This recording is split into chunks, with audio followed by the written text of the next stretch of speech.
ಕನ್ನಡ ನಾಡು, ಇದು ಕನ್ನಡಿಗರ ನಾಡಿಮಿಡಿತ.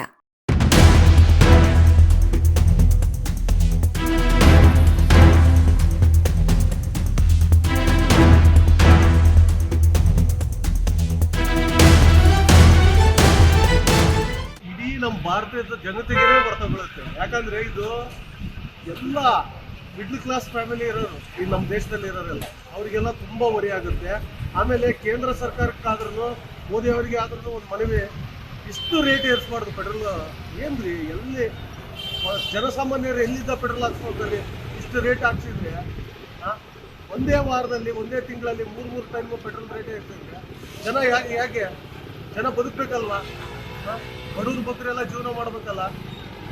ಪ್ರತಿ ಒಂದು ಏರಿಕೆ ಆಗುತ್ತೆ ಅಂದಮೇಲೆ ಪೆಟ್ರೋಲ್ ಡೀಸೆಲ್ ಮೇಲೆ ನಿಂತಿರೋದು.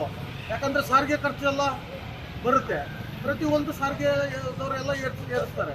ಹಂಗಾಗಿ ದಯವಿಟ್ಟು ನೀವು ಈ ಸರ್ಕಾರ ಫಸ್ಟ್ ಕೇಂದ್ರ ಸರ್ಕಾರ ಗಮನ ತಗೋಬೇಕು.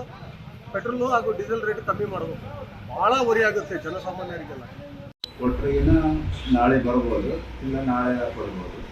ಅಂದಾಜು ನಿಮ್ಮ ಪೆಟ್ರೋಲ್ ಬಂಕಲ್ಲಿ ಸ್ಟಾಕ್ ಎಷ್ಟಿದೆ ಈ ಬಂದು? ಈಗ ನಿನ್ನೆ 6,000 ಇತ್ತು ಡೀಸೆಲ್. ಈಗ ನಿನ್ನೆ ಎಷ್ಟು 4-5 ಸಾವಿರ ಹೋಯ್ತು. ಈಗ ಡ್ರೈ ಆಗಿಬಿಡ್ತದೆ. ಇನ್ನು ಏನೆಲ್ಲ ಅಂದರೆ ಒಂದು half an hour 1 hour dry ಆಗುತ್ತೆ. 1 ಅವರಲ್ಲಿ ಪೆಟ್ರೋಲ್ ಬಂಕ್ ಕ್ಲೋಸ್ ಆಗುತ್ತೆ.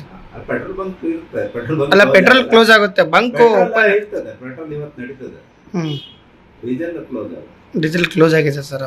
ಪ್ರಯಾಣಿಕರು ಬರ್ತಿದ್ರು, ಅದಕ್ಕೆ ಎಮರ್ಜೆನ್ಸಿಗೆ ಆಂಬ್ಯುಲೆನ್ಸಿಗೆ ಅವಕ್ಕೆ ಇವಕ್ಕೆ ಒಂದು 4-5 ಲೀಟರ್ ಇಟ್ಕೊಂಡಿದ್ದೀವಿ. ಸಮಗ್ರ ಸುದ್ದಿಗಳಿಗಾಗಿ ತಪ್ಪದೆ ನೋಡಿ ಕನ್ನಡ ನಾಡು ವಾಹಿನಿ. ಸಬ್ಸ್ಕ್ರೈಬ್ ಮಾಡಿಕೊಳ್ಳಲು ಕೂಡಲೇ ಪಕ್ಕದಲ್ಲಿ ಕಾಣುವ ಬೆಲ್ ಐಕಾನ್ ಕ್ಲಿಕ್ ಮಾಡಿ ನೋಟಿಫಿಕೇಶನ್ ಪಡೆಯಿರಿ.